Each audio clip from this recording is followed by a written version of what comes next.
In the previous video, we have seen the concept of electric flux density and how to find out the electric flux density passing through a given surface. So we determined the electric flux density passing through a given surface as the dot product of d dot ds, where d it is the electric flux density and ds it is the differential surface element. So we also seen if the two are in the same direction, then in that case all the flux passes through the given area. So the same concept, it will be useful for applying Gauss law. Now let us see what is the concept of Gauss law. Now why do we actually need this Gauss law? So to understand that, let us assume there is a box containing some unknown amount of charge. So how to determine the charge lying within this box? So this can be done using Gauss law. So let us see how. So before proceeding, let us discuss some more points about this example of the unknown charge lying inside this box. Now let us suppose the unknown charge inside this box is plus q. Now I do not know the value of this q, but we know that any charge, whether it is positive charge or a negative charge, it radiates some lines of flux. So any test charge kept at some distance, it will feel that at some other point there is some charge. So for example, if I keep some test charge q0 here, so this test charge q0, it will experience a lines of force because of this unknown charge q lying inside the box. So in the same manner, if I keep this positive test charge at various points like this, it will experience some electric field intensity. Now the strength of this electric field intensity or the electric flux density, that we will utilize to find out the unknown charge existing inside this box. That we do using Gauss law. So let us see how. Now suppose there is a positive charge inside the box. So we know a positive charge radiates outward flux. So any test charge kept at this point, it will feel some electric field intensity coming outside of the box. If the charge inside the box is double, that means it is plus q and plus q, then in that case the lines of flux coming out of this box, they will increase. So those will be double as compared to this previous example. If there is a negative charge inside the box, then the lines of force experienced by some positive test charge kept at these various points, that will be in the incoming direction. That means going inwards inside this box. This type of force, it will be experienced by positive test charge kept at various points outside this box if inside the box there is some unknown negative charge. If the unknown charge is negative, then the lines of flux entering inside the box, those will double as compared to this previous example. Now if there is no charge inside the box, but here there is some surface charge. So there is a charge sheet here. Now because of the charge sheet, some force will be experienced by this test charge going away from this positive uniformly charged sheet. So if I keep this box here, flux lines entering inside the box, the same amount of flux lines, they will be leaving this box. So we can say the net flux inside the box, it will be zero, because that whatever flux is entering, the same amount of flux is leaving. So this indicates that there is no charge inside the box. Now in this case, there is no charge inside the box and there is no any other charge outside. So that's why the electric field experienced outside the box, it will be zero. Suppose there is some plus q charge here and there is some minus q charge here inside the box. one charge is plus q and other charge is minus q. That means same magnitudes but opposite in direction. So in that case, because of the positive charge, the lines of force, they will be going outside of this box, and because of the negative charge, the lines of flux, they will be entering inside the box. Now since the magnitude of this positive charge as well as negative charge is same, so because of that, number of lines coming out of this box, they will be exactly similar to the number of lines entering inside the box. This indicates the total charge inside the box is 0. So 0 net charge inside the box, because the inward flux cancels the outward flux. So a positive test charge kept inside radiates the lines of electric field coming outward or leaving the box. If a charge inside the box is double, so that is 2q, then the number of lines of force coming out of this box, they double. This we have already discussed earlier also. Now here there is a positive charge inside the box, but the dimension of the box is now twice. So because of this, the flux entering outside the box, it will be 1/4. If I consider a particular unit area of this box, then the flux leaving outside this box per unit area, that will be 1/4. Now let us assume there is electric field intensity here, E, and this is some surface S. So this surface S is oriented in the same direction of E. So in this case, the angle between E and S, it is 0. Or in other words, dot product between E and S, it is magnitude of E multiplied by magnitude of S and multiplied by cos phi. So as phi is equal to 0, the total flux, it will be simply product of E into S, that is magnitude of electric field intensity into magnitude of the surface area. Or in other words, if the surface S and electric field intensity, they are oriented in the same direction, then all the flux passes through this surface. Now let us assume the surface S, it is tilted by some angle phi here. So as it is tilted by some angle phi, now all the flux, it will not pass through this surface. So the flux passing through this surface S, it will be the component of flux in the direction of S. So the component of flux or electric field intensity in the direction of S, it is determined as E dot S. So that gives me the total flux passing through this surface. So that this dot product is magnitude of E into magnitude of S and cos phi. So as angle phi increases, the amount of flux passing through this surface becomes lesser and lesser.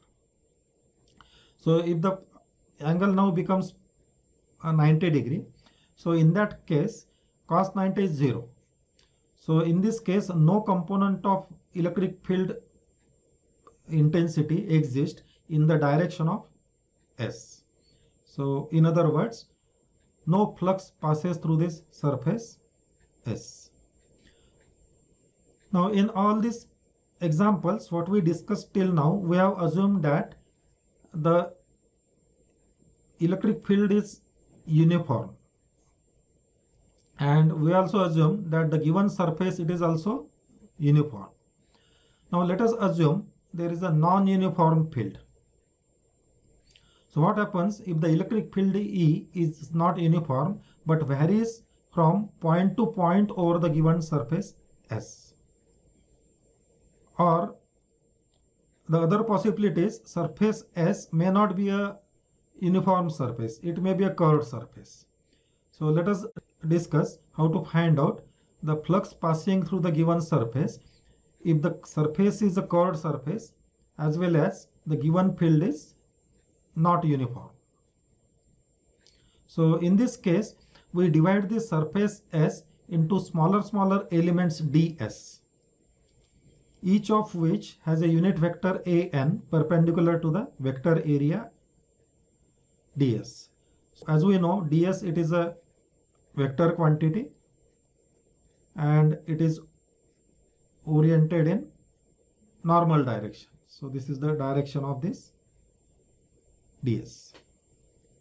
So if I assume some surface S here, so this surface we divide into smaller differential surface ds, and the flux passing through this surface, it is not uniform. It may be different at different points. So in such a case, as we have seen, we divide the surface into smaller surfaces. In this case, instead of taking the product of E dot ds or E dot s, now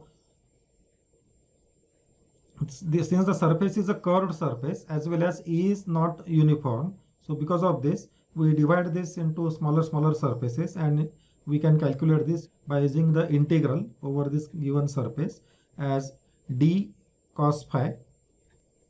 D is the magnitude of electric flux density, cos phi ds. So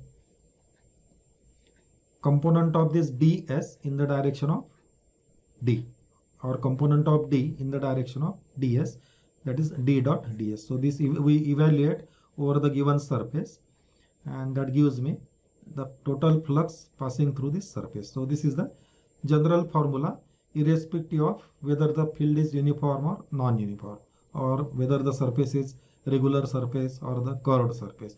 Now here I have used d instead of E because we have seen earlier d, it is the electric flux density, which is directly proportional to electric field intensity, and the proportionality constant is E.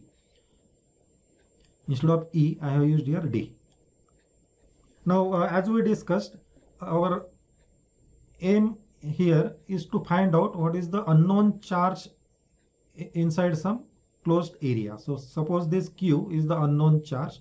Now as per the previous discussion, flux passing through the surface we determined using this integral d dot ds.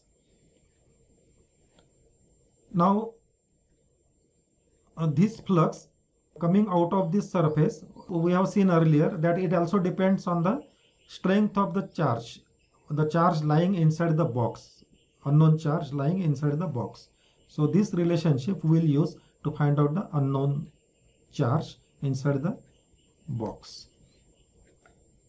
Now this curved surface I divide into smaller surfaces delta s. As per the previous discussion, the component of ds in the direction of delta s is ds dot ds. This gives me the component of the electric flux density in the direction of the area, and that is the flux passing through this small incremental area. Now if I want to find out the total flux inside this closed surface, then we integrate this over the closed surface. This gives me the total flux passing through this surface psi, and this is equal to the total charge enclosed inside this closed surface, and this is how we can find out the unknown charge enclosed inside the closed surface. So this is how we can apply Gauss law. Now the total charge enclosed inside the surface in terms of volume charge density, it is rho v into dv, integral rho v into dv over this given surface.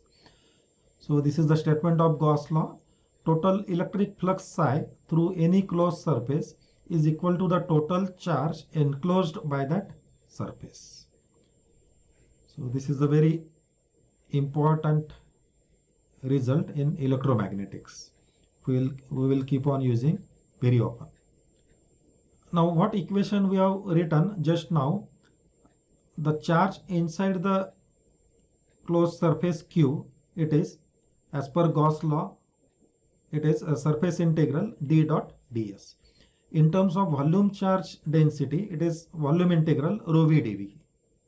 Rho v, it is the volume charge density for this given surface. So if I integrate this over the complete volume, that gives me the total flux Q. So this statement is called as the integral form of Gauss law. There is another form of Gauss law called as the differential form or the point form of Gauss law. So that we can derive from this given equation, integral form, by applying divergence theorem. So applying divergence theorem, we can convert a surface integral into volume integral. So this surface integral d dot ds, this we can write as per divergence as volume integral divergence of d. Volume integral of divergence of d over the given volume. Now I equate the right hand sides of this both equations, which are volume integrals. So comparing the two volume integrals, this gives me this rho v dv, it is same as the divergence of d dv, or in other words, rho v, it is equal to divergence of d. That means the volume charge density as applied to this closed surface, it is equal to divergence of electric flux density applied over the given surface. So this is the point form or the differential form of Gauss law. And this is also one of the 4 Maxwell's equations. In electromagnetics, there are total 4 Maxwell's equations, and each Maxwell equation has one point form and the integral form. So now at this stage we have derived one of the 4 Maxwell's equations. The point form, volume charge density equal to divergence of d, and this is the integral form, surface integral d dot ds, that is equal to the total charge equal to volume integral rho v into dv. Now we have just seen the statement of Gauss law. Now how to apply this Gauss law? Now Gauss law, as we have seen the previous equations, it is derived from Coulomb's law. So actually Gauss law and Coulomb's law are equivalent. So whatever problem we solve using Coulomb's law, the same problem can be solved using Gauss law. You will get the same answer. Okay. So as we have seen, Gauss law can be used to determine the total charge enclosed if the electric field intensity or the electric flux density is known at all the points on this any given surface. So in other words, if Q is the unknown charge inside the surface, then we can determine this charge Q in terms of the electric flux density D at all points on the given surface. So Gauss law provides an easy method of finding E or D, that means the electric field intensity or electric flux density, for symmetrical charge distributions. So this is important. It should be a symmetrical charge distribution. So symmetrical charge distributions we are going to discuss later, such as the point charge, infinite line charge, infinite cylindrical charge, and spherical distributions of charges, some of as we have seen these examples. So this is about Gauss law. So we have seen the statement of Gauss law, the total charge enclosed inside the given surface, closed surface, it is equal to the surface integral d dot ds. So this is what is the Gauss law. In the next lecture, we will see how to apply this Gauss law for solving problems.